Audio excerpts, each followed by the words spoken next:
Hello and welcome. I'm Midshipman Kyobe and today we're diving into an essential topic in maritime environmental protection, MARPOL Annex 2. This vital regulation focuses on the prevention of pollution by noxious liquid substances carried bulk.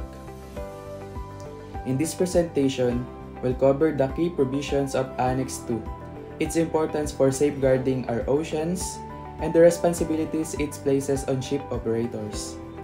We'll also explore the methods for prevention pollution, different noxious liquid substances, and the impact of compliance on the both of the marine ecosystem and the shipping industry. Whether you're a maritime professional, a student, or simply interested in environmental conservation, there's something valuable for you here. So let's embark on this journey together and discover how MARPOL Annex 2 plays a crucial role in protecting our seas. What is the purpose of MARPOL Annex 2? MARPOL, which stands for the International Convention for the Prevention of Pollution from Ships. It is a critical international treaty designed to minimize pollution of the ocean and seas from ships. Among its various provisions are several annexes that address different aspects of marine pollution. MARPOL Annex 2 specifically deals with the discharge of noxious liquid substances, or NLS, from the ships. Its primary purpose is to regulate and minimize the environmental impacts of harmful liquid cargo residues the vessel carry and subsequently dispose of. So, ang MARPOL Annex 2 defines the prevention of pollution from the ships, and it is designed to minimize the pollution of the ocean and seas from ships. But the main course for this topic is all about to deals with the discharge of noxious liquid substances from ships. What is the definition and scope of MARPOL Annex 2? MARPOL Annex 2 defines noxious liquid substances as materials that can pose a significant risk to marine pollution. These include a variety of chemicals such as those used in industrial processes, agricultural chemicals, and substances produced during oil extraction. The Annex outlines the criteria for categorizing these substances into different categories based on their potential for harm to the marine environment, thereby establishing a clear framework for regulation. So yung Annex 2 defines the noxious liquid substance na pwedeng makaapekto sa marine environment na pwede maging epekto nito ay ang marine pollution. Then, kinakategorize ni Annex 2 yung mga potential ng agricultural chemicals, tsaka yung mga substances produced during oil extraction, and other variety of chemicals that can harm to the marine environment. Prevention of pollution. One of the main purposes of Annex 2 is to prevent the pollution of marine ecosystem from the improper discharge of these harmful substances. The Annex sets stringent requirements for the management of NLS during the marine transport. This includes mandates for the design of the operation of ships, specifically tankers, to reduce the risk of accidental discharge and ensure safe handling practices. By doing so, it aims to protect marine biodiversity, aquatic habitats, and overall ocean health. So, as it said a while ago, the main purpose or purposes ng Annex 2 is to prevent the pollution of marine ecosystem doon sa mga improper way na pag-discharge ng mga harmful substances. And this Annex includes mandates for the design and operation of ships, especially tankers. So, why tanker vessel? Since it contains a different variety of chemicals that can harm the marine environment.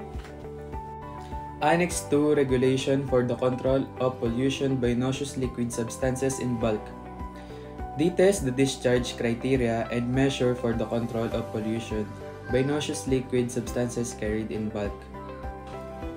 Some 250 substances were evaluated and included in the list appended to the convention.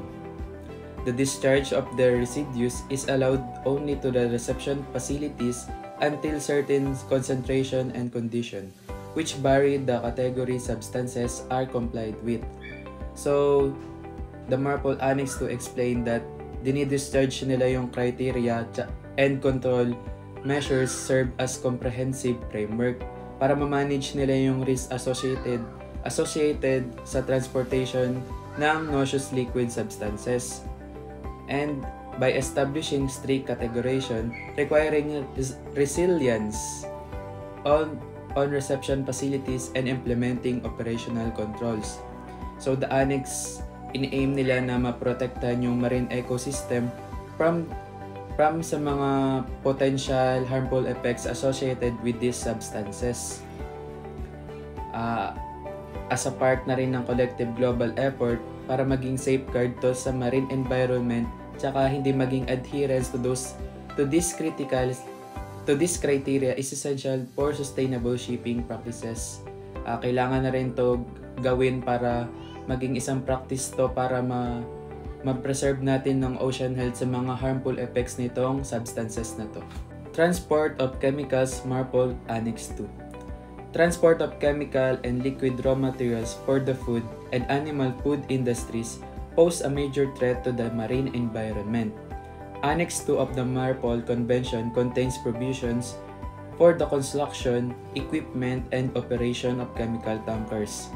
This contributes towards the environmentally sound transportation of noxious liquid substances in bulk.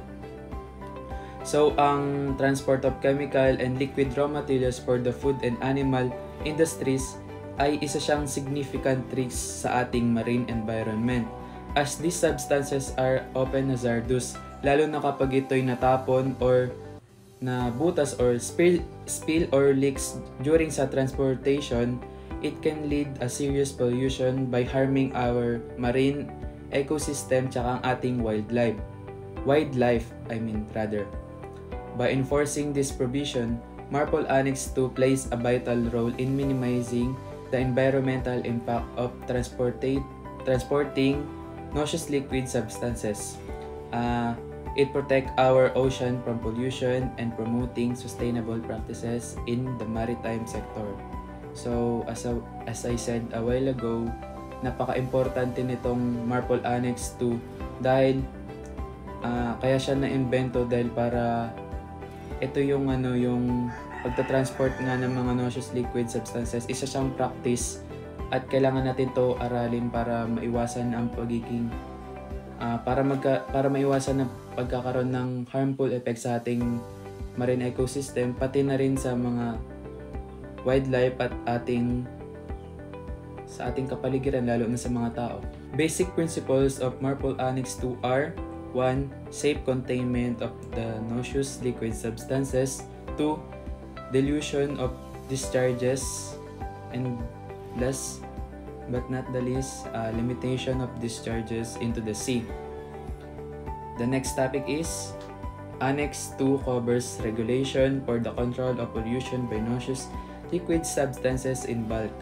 The MARPOL Convention was adopted on November 2, 1973 at IMO.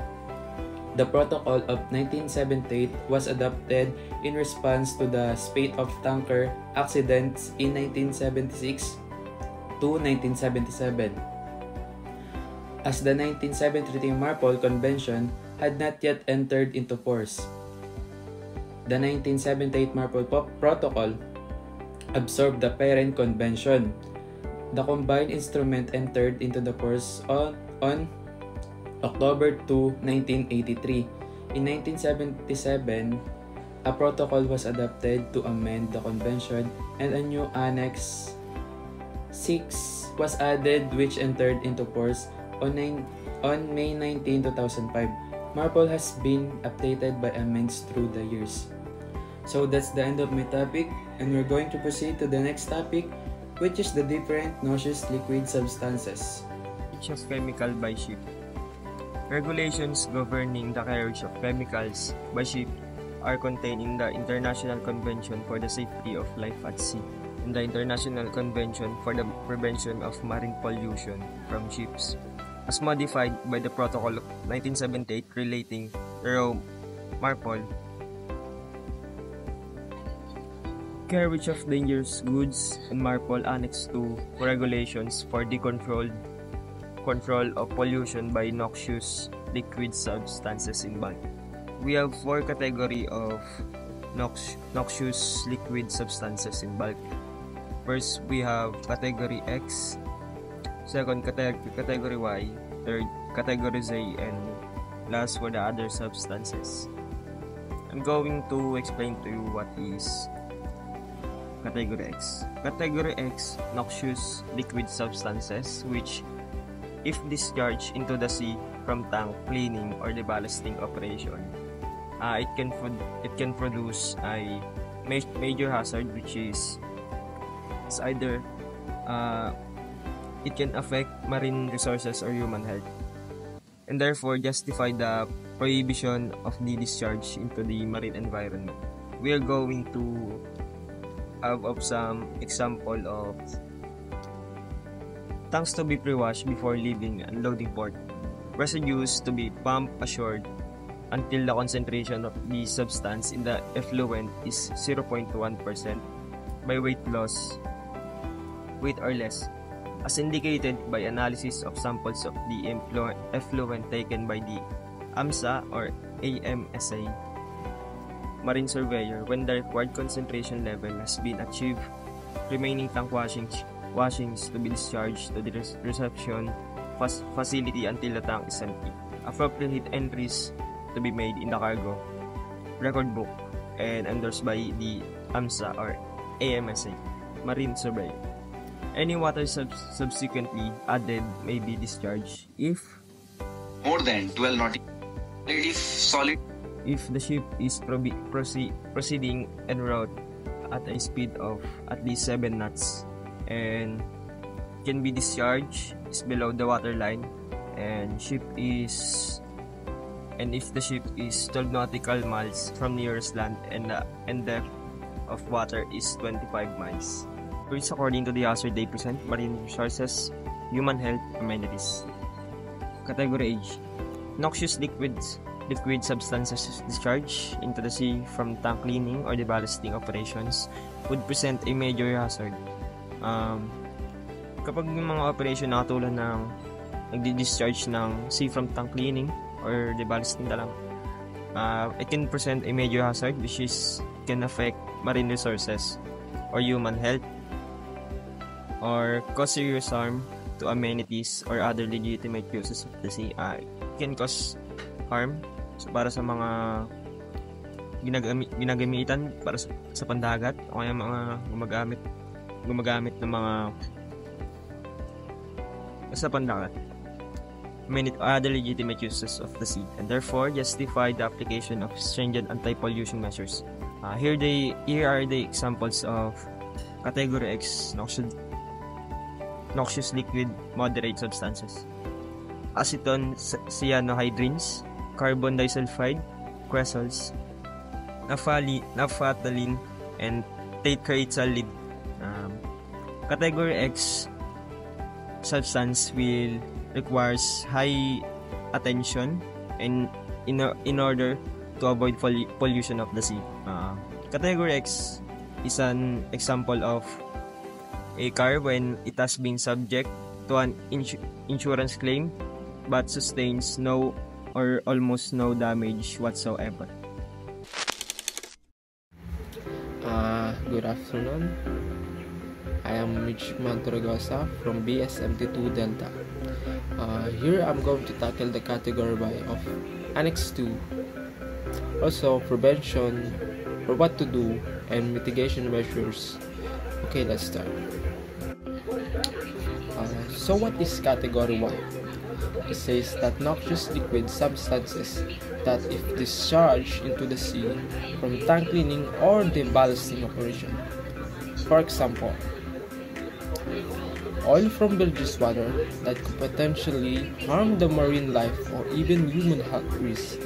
Also, to our economic impact on fisheries and tourism. In MAPROL Annex 2, noxious liquid substances means any substances indicated in the pollutions category column of chapters 17 and 18 of the International Book chemical code or provisionally assessed under the provision of Regulation 6.3 as falling into that category. As Annex 2 deals with a variety of products, all of which presents different hazards. Even low doses of chemicals can produce sublateral effects to marine ecosystems over the longer term. So we done tackle the category Y of Annex 2. So now these are the prevention and mitigation measures when conducting tank cleaning or deballasting operation. Number 1. Implementing strict regulation and standard so that the safety of seafarers or people on board are not in risk.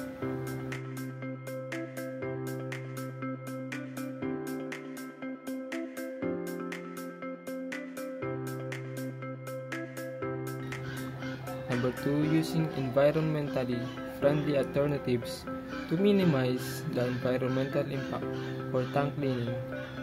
It advised to use non-toxic like plant-based surfactants for deballasting. They do ballast water treatment system.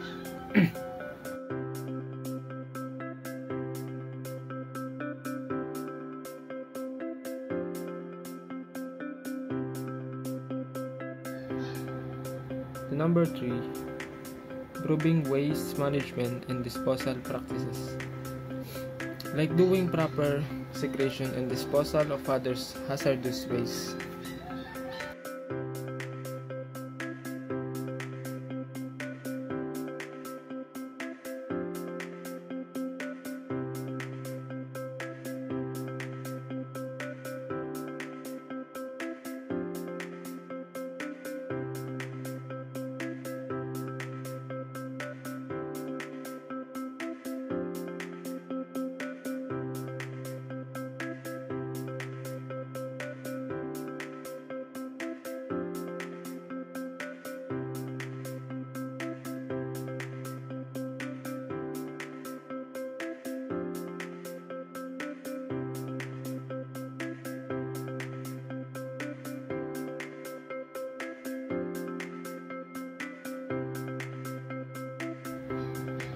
Number 4, providing training and education for personnel involved in handling NLS to understand the NLS characteristic of hazards and their risks.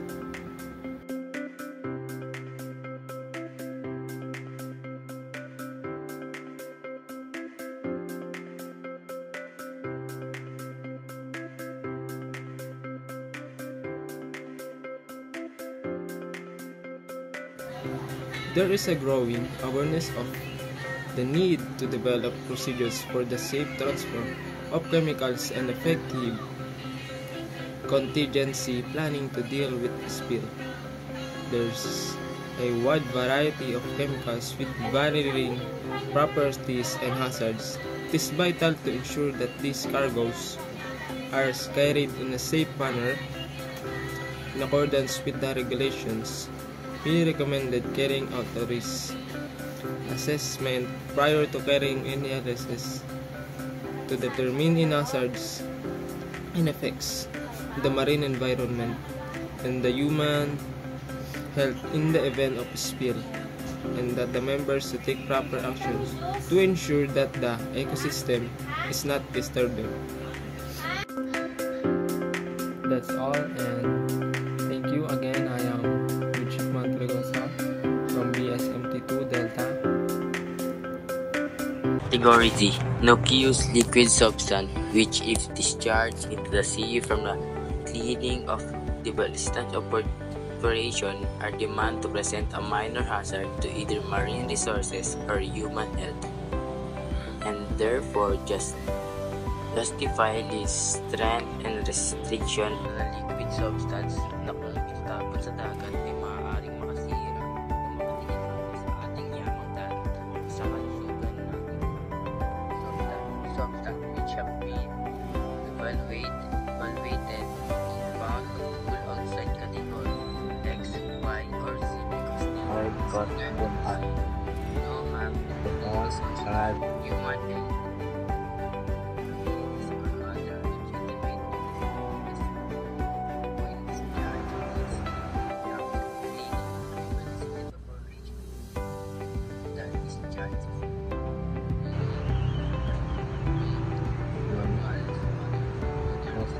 Chinese, we have disabled from town people. Containing their substance are not subject to any requirement of marble art.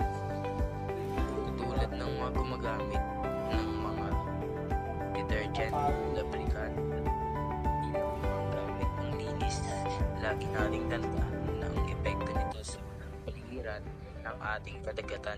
The others also include our requirement to protect water,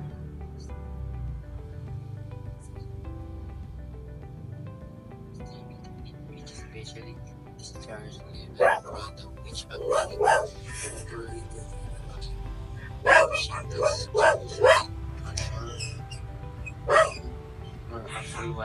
January 2007, the maximum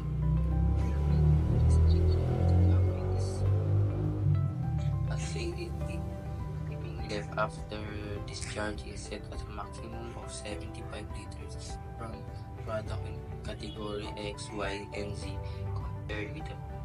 compared with the previous images, which assumes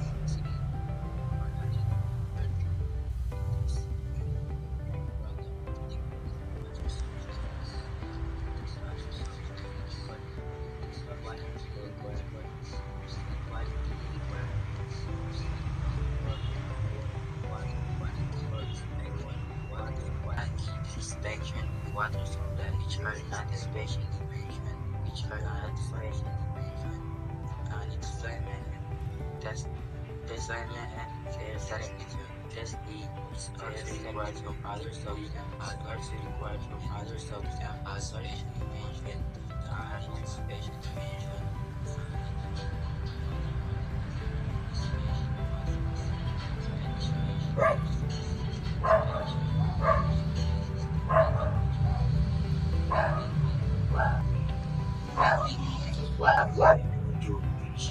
Theory not use liquid substance NLS or regardless of size, vessel, required one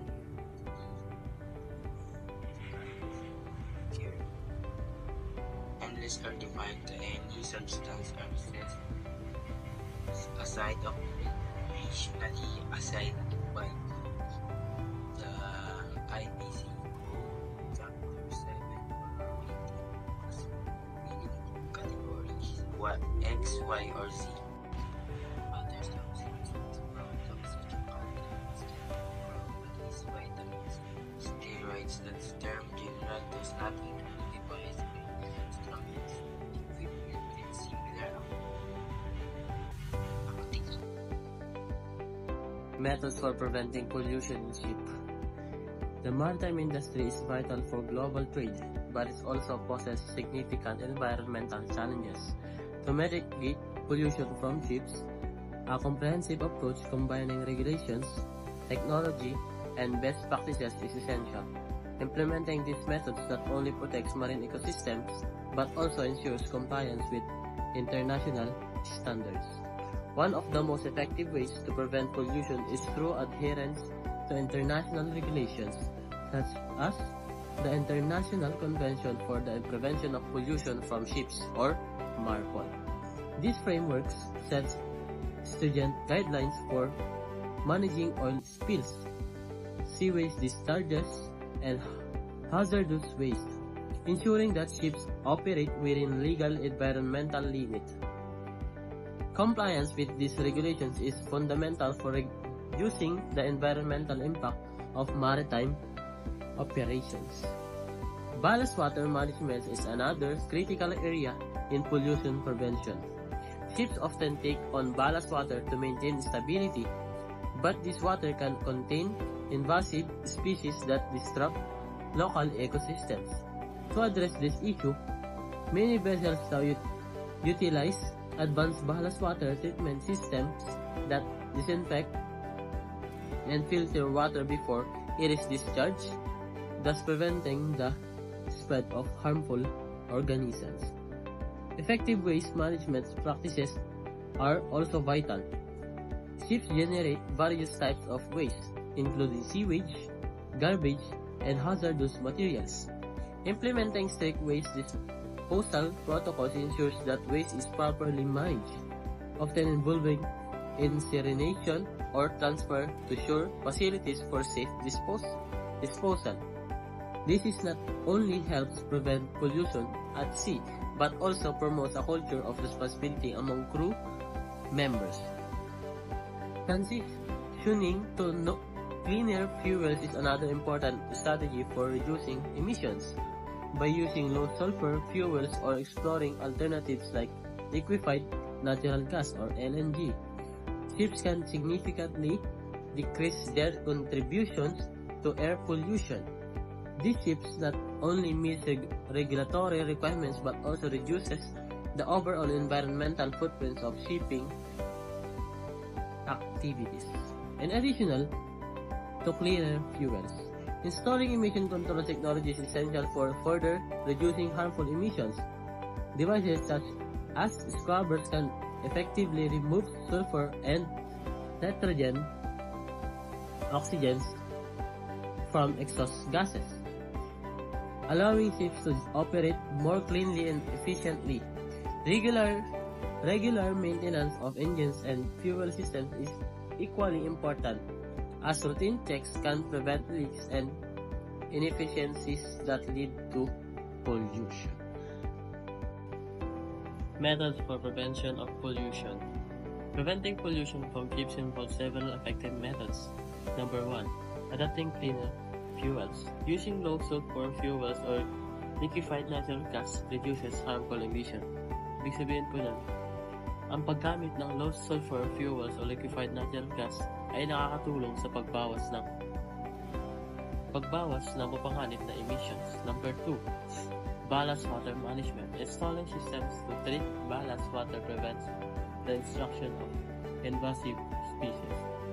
Or, ang pag-install ng mga sistema upang gamitin ang ballast water ay nakakaiwas sa pagpasok ng mga invasive species.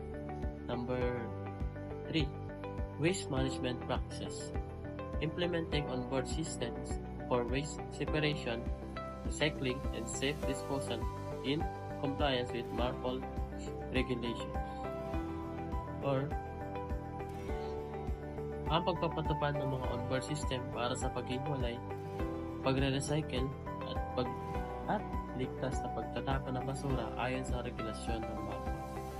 Number 4. Emission control technologies. Utilizing exhaust gas cleaning systems, scrubbers, and selective catalytic reduction to lower emission of SOx and NOx. And number 5. Regular maintenance.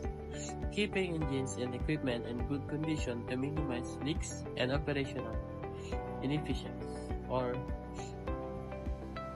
ang pagpapanatili ng mga makina at kagamitan sa maayos na kondisyon ay nakakapagpabawas ng leaks at hindi magandang operasyon. Number 6. Crew training. Educating crew members on best practices for pollution prevention and emergency response. Number 7. Monitoring system. Using technology to track emission and discharges, ensuring compliance with environmental standards.